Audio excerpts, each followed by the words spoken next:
पता नहीं कब बड़ी होगी एमी तुम। क्या जरूरत थी दादू को यहाँ लाने की? पता नहीं कितना मूड खराब है खाला का। कसम से मैं नहीं लेकर आई उन्हें, तो खुद जबरदस्ती आ गई है अम्माद भाई वाला मैटर सॉल्व करने के लिए।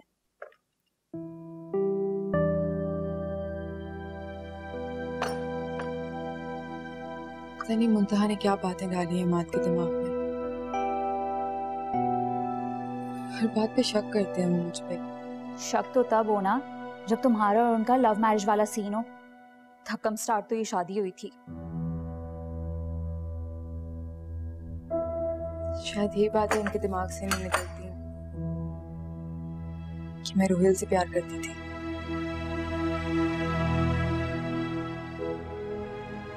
तो ये बात तो सब जानते थे ना, तुम्हें अम्माद भाई से शादी करनी ही नहीं चाहिए थी। कैसी बातें कर रही हो? कैसे नहीं करती मैं उनसे शादी? याद नहीं तुम्हें कितना प्रेशर था अम्मी अब्बू का? और मुंतहा ऐसे तो ऐसे खेल खेले थे कि हर कोई मेरे खिलाफ हो गया।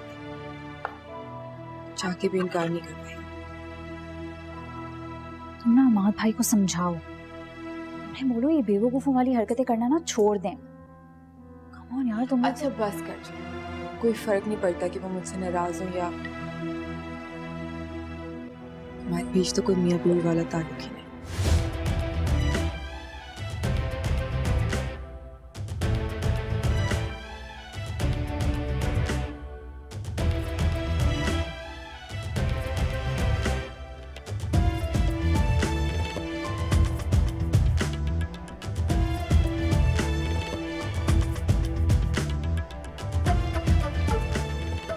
एमी, मुंतहा को देखा? वो अपनी मामा के साथ ड्राइंग रूम में बैठी है। Thank you.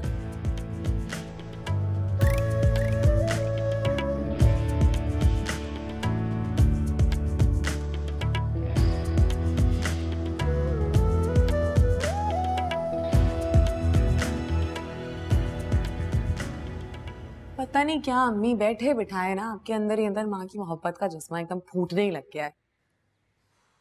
आज मेरे कलेजे पे धचका लगा है जब मैंने देखा कि इतने सालों बाद भी वही नफरत है उनकी आंखों में मेरे लिए। तो क्या जरूरत थी उनकी तरफ बाहें फैला के भागने की?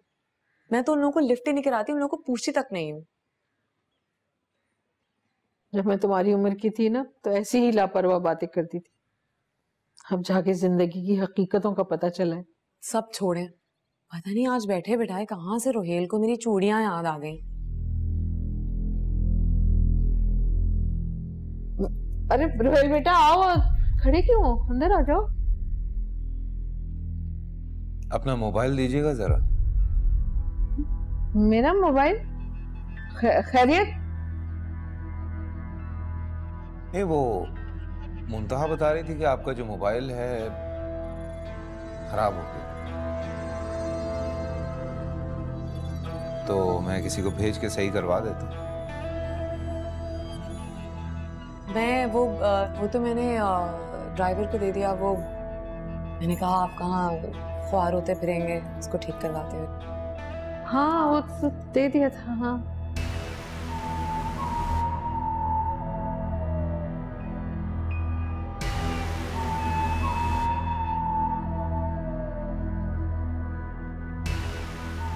तुम चाय बनाने आई थी? हाँ, मैंने सोचा कि अम्मी की तबीयत खराब है, उनसे भी पूछ लूं चाय का। चाय ले आओ मेरे लिए।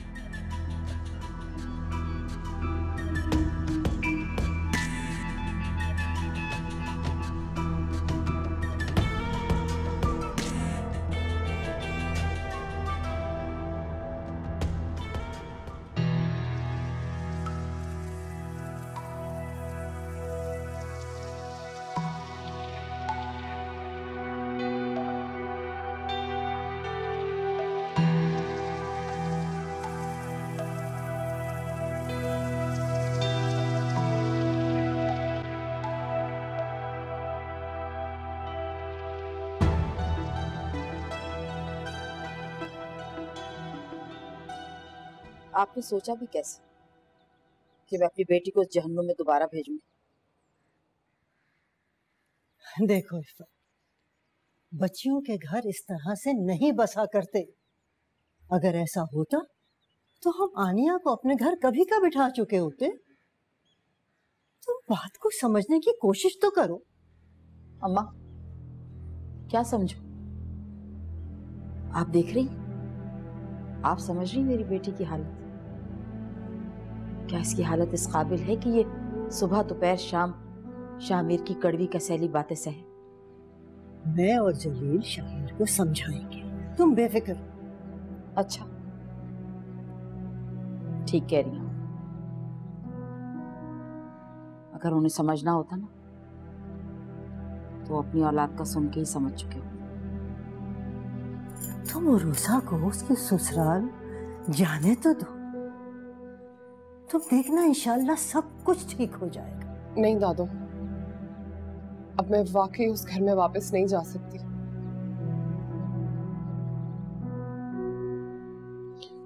ये बात समझ चुकी हूँ। मैं शामिर की नेगेटिव सोच को नहीं बदल सकती। देखो बेटा, औरत अपने फहम और तदब्बुर से अच्छे अच्छों को बदल देती है। तुम हिम्मत तो करो। दादू, अब मुझ में वाकई वो हिम्मत नहीं है, ना ही मेरा ज़र्फ इतना बड़ा। आप प्लीज मेरी बात समझें। I really love you. और आपने जब भी मुझसे मिलना, आप 100 बार आए यहाँ, लेकिन मैं ये नहीं कर सकती।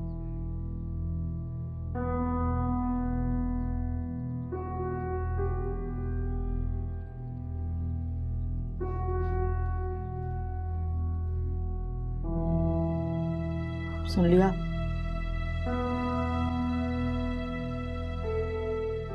एक मिनट मेरी बात तो सुन लो। एक मिनट इधर आओ। खैरियत तो है ना? क्या हुआ है? मेरी समझ में नहीं आ रहा है एमी, मेरा सर घूम रहा है इस वक्त। हुआ क्या है? कुछ सवालों के जवाब चाहिए मुझे, और मुझे लगता है कि तुमसे ज्यादा इस घर में कोई ईमानदार नहीं है जो मेरे जवाब मुझे दे सके। कौन से सवाल?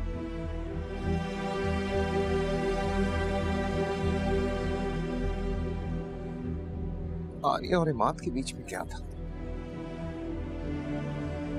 कुछ भी नहीं था।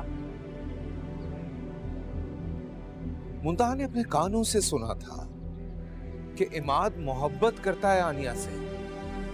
सुहेल भाई, आपके लिए तो अहम ये होना चाहिए था कि आनिया किससे मोहब्बत करती थी। क्या आपने एक बार भी उससे पूछा?